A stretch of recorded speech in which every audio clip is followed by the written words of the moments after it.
As the November 5th election draws closer, voters are looking at a 2020 rematch between Donald Trump and Joe Biden. While the candidates will most likely be the same, some Pennsylvania citizens may wonder how election processes have changed since 4 years ago. WENY Pennsylvania Capitol correspondent Kara Jeffers unwraps where the state stands on key issues and what lawmakers hope to still change with 5 months before the election. Kara?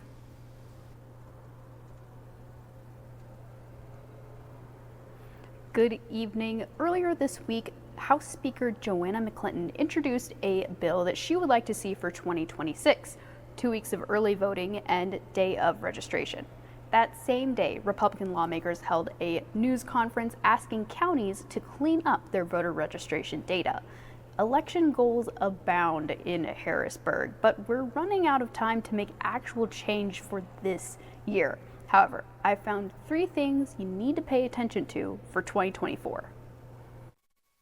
November 5th is 5 months away, which means county election offices have limited time to implement election changes. Still, 1 court case, 1 bill, and 1 attempt at a constitutional amendment vote could still be pulled into the mix. First, should a mail-in ballot be thrown out if the outer envelope is undated or incorrectly dated? A federal appeals court in March said the ballots should be thrown out. Last week, a group of nonprofits sued the State Department, saying those ballots should be counted. Depending on when the court case is resolved, could impact election offices. Second, the House passed a pre-canvassing bill in May that now sits in the Senate. This would allow election offices to sort and open mail-in ballots up to 7 days before Election Day, which can speed up counting on the day of. Many of us remember 4 years ago waiting until Saturday to get the results from Tuesday. That's a long time, and many states all around us do not do it that way and are able to tell even within 24 hours confidently, here's who won the election. Republicans are okay with pre-canvassing, but want other election reform in exchange, like voter ID at every election instead of just the first election, which is current law. Republicans are working to pass a constitutional amendment out of the House so Pennsylvanians can vote on if they want this voter ID law or not come November. The 2024 general election is going to be one of the highest turnout elections in Pennsylvania history.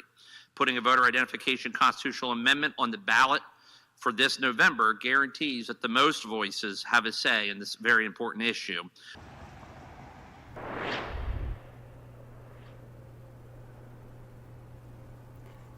If pre-canvassing and the voter ID amendment are addressed in June, then we could see pre-canvassing in November, and you would be voting for the voter ID on the ballot in Pennsylvania.